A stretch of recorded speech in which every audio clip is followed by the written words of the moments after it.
NCERT कक्षा 1 हिंदी में आप सभी का स्वागत है। आज हम पढ़ेंगे अध्याय 3 रीना का दिन। हर दिन रीना सुबह जल्दी उठती है, उठकर बिस्तर को ठीक से लगाती है। तो सुबह उठते ही अपना बिस्तर ठीक से लगाइए। नीम की दातून से अपने दांत साफ करती है। साबुन से नहाकर रीना स्वच्छ कपड़े पहनती है। वह अपने बाल में तेल लगाकर कंघी करती है। रीना माँ के बनाए पराठे और सब्जी आनंद से खाती है। रीना माँ के गले लगती है और फिर स्कूल जाती है। स्कूल के रास्ते में रीना अपनी सहेली दीपा से मिलती है।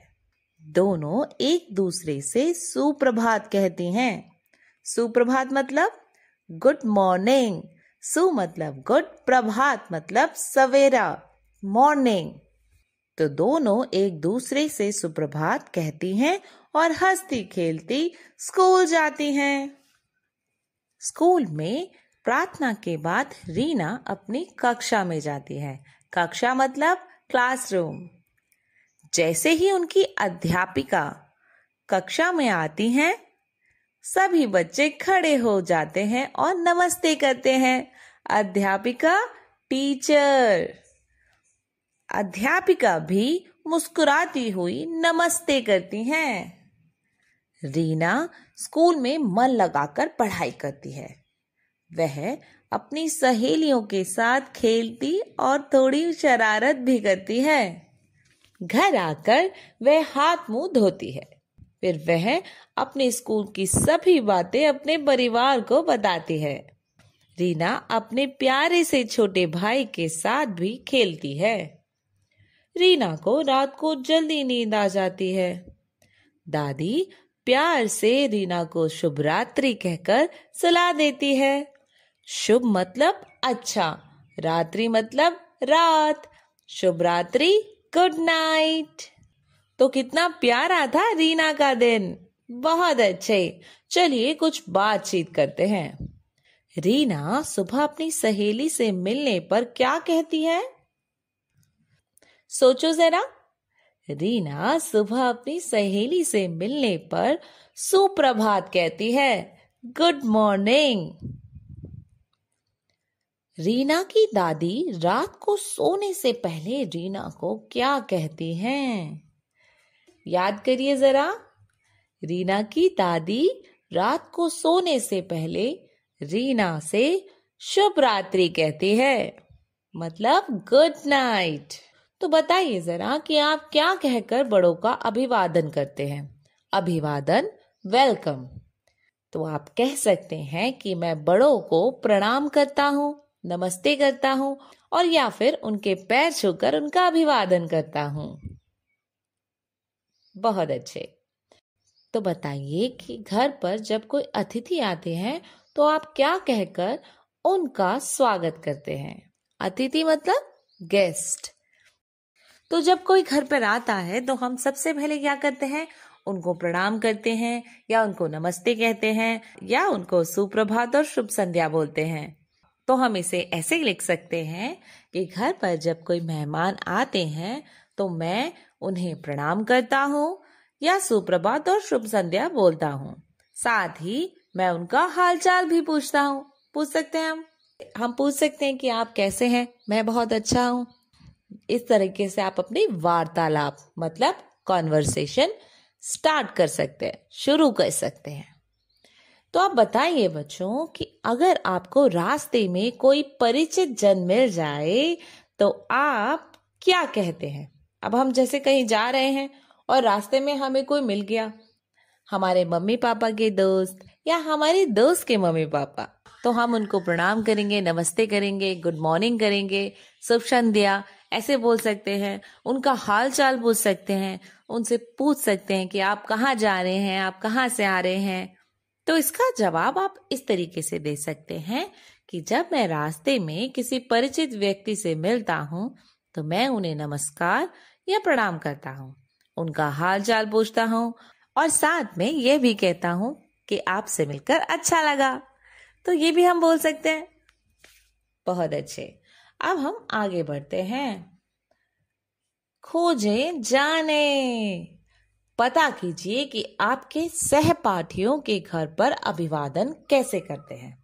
अब सह मतलब साथ में, पाठियों मतलब पढ़ने वाले।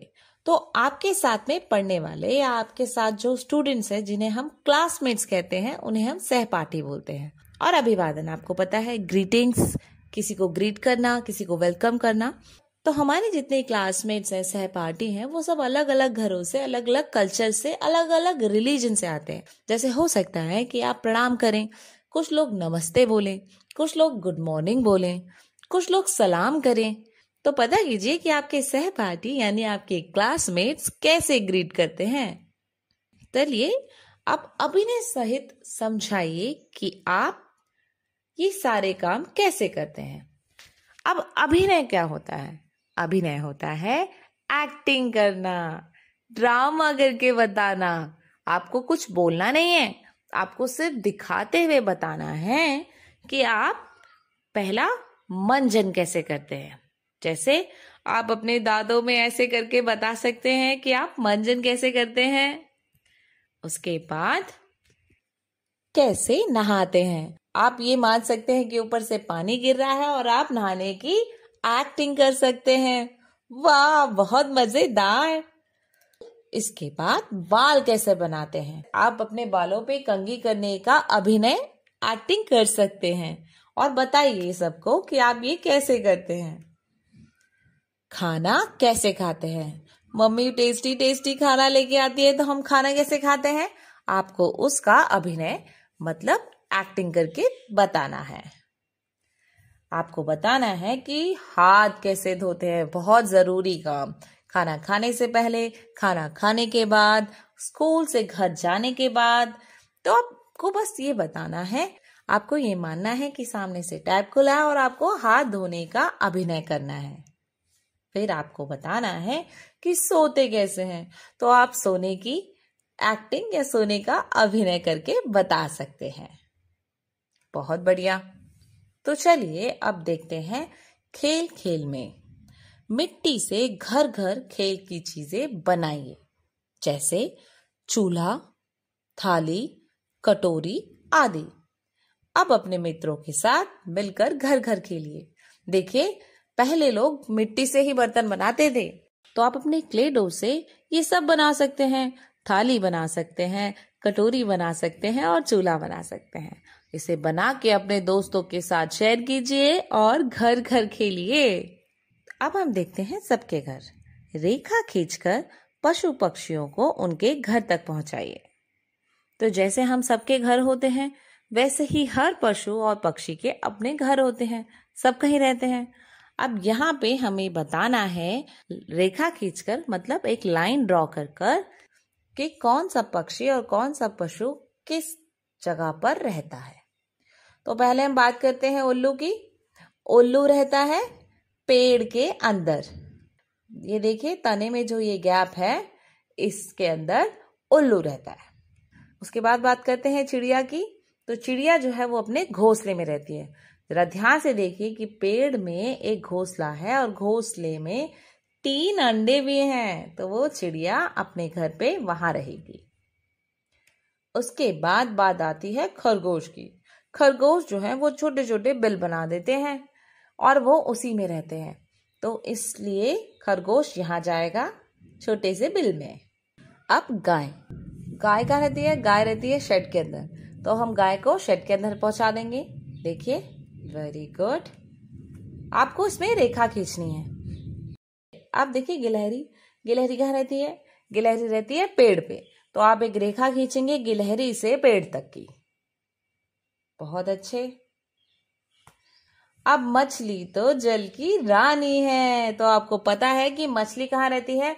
मछली रहती है पानी के अंदर, तो इस मछली को जल्दी से आप पानी तक पहुंचाइए रेखा खींचकर। बहुत बढ़िया। तो हमने जान लिया कि ये 6 के 6 पशु पक्षी कहाँ रहते हैं, कौन पेड़ पे रहता है, कौन पेड़ के अंदर, कौन पेड़ पे बने घोंसले में, और कौन पानी, शेड या बिल के अंदर। बहुत बढ़िया। अब हम देखते हैं चित्रकारी और लेखन। आपको अपने घर में क्या क्या अच्छा लगता है और क्यों? चित्रों की सहायता से बताइए। इन शब्दों में से आप अपने चित्र के लिए कुछ शब्द चुन सकते हैं, जैसे कि रसोई, कमरा, बरामदा, आंगन, छज्जा, छत, माँ, पिता, दादी, दादा, कहानी, खीर, दूध आदि। आप कुछ भी बना सकते हैं। जैसे आपको मम्मा बहुत अच्छी लगती है, आपको अपनी माँ बहुत पसंद है क्योंकि आपकी मम्मा आपको बहुत प्यार करती हैं, आपके लिए बहुत अच्छा खाना बनाती हैं, आपको हक करती हैं, आपके साथ हमेशा खड़ी रहती हैं, तो आप अपनी मम्मी को बनाइए। आपको दादा दादी के साथ कहानियां सुनना बहुत अच्छा लगता है, आप अपने दादा दादी को पेंट कीजिए। आप अपनी दादा दादी का चित्र बनाइए। और हो सकता है आपको किचन पसंद हो, आपको कुछ छोटी छोटी चीजें वहां अच्छी लगती हो, आपको कुछ बनाना पसंद हो या आपको बहुत खाना पसंद हो, तो आप किचन भी बना सकते हैं।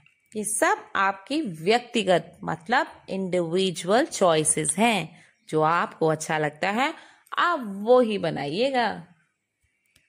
तो चलिए अब सोचिए और बताइए, आप घर में कौन कौन से काम करते हैं और फिर सही का चिन्ह लगाइए। हाथ है मेरे छोटे छोटे, काम करूं मैं बड़े बड़े। तो पहला कार्य देखिए, यहाँ पे एक लड़की खाना खा रही है। क्या आप खाना खाते हैं? जी हाँ, आप तो खाना खाते हैं ना। तो इसमें सही का चिन्ह लगाइए। दूसरे चित्र में एक बच्चा अपने बुक शेल्फ को क्लीन कर रहा है, सफाई कर रहा है और अपनी किताबों को अच्छे से अरेंज करके रख रहा है। क्या आप अपनी किताबों को अच्छे से रखते हैं? यदि रखते हैं तो सही का चिन्ह लगाइए। तीसरे चित्र में एक बच्चा ब्रश कर रहा है, अपने दांतों को साफ कर रहा है बहुत अच्छे से। तो ये काम तो हम रोज सुबह उठने के बाद और रात को सोने से पहले करते ही हैं ना, तो इसे भी आप सही का चिन्ह लगाइए। अब अगले चित्र में एक लड़की अपने बाल बना रही है कंघी से, वो कंघी कर रही है। तो क्या हम लोग कंघी करते हैं? स्कूल तो जाते हैं ना हम सब कंघी करके, फिर हम कहीं घूमने जाते हैं तो हम कंघी करते हैं, तो मतलब हम ये वाला कार्य भी करते ही हैं। तो इसमें भी सही का चिन्ह लगाइए। बहुत अच्छे, सच में हाथ है आपके छोटे छोटे और काम करते हैं आप बड़े बड़े। तो इसी तरीके से अपने छोटे छोटे हाथों से आप बड़े बड़े काम करते रहिए। बहुत अच्छे, धन्यवाद। मिलते हैं अगले अध्याय के साथ।